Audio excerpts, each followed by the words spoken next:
తిరుచానూరు శ్రీ పద్మావతి అమ్మవారిని మంత్రి రోజా దర్శించుకొని అమ్మవారి మొక్కులు తీర్చుకున్నారు.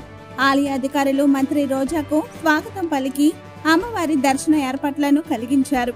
అనంతరం వేద పండితుల ఆశీర్వచనం పలికి శేష వస్త్రాన్ని సమర్పించి తీర్థ ప్రసాదాలను అందజేశారు.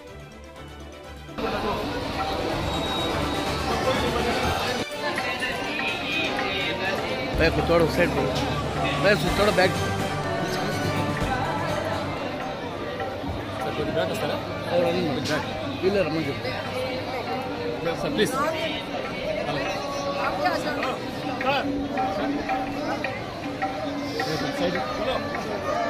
వాటి మీద నిలబడుకోమని చెప్పు. సరే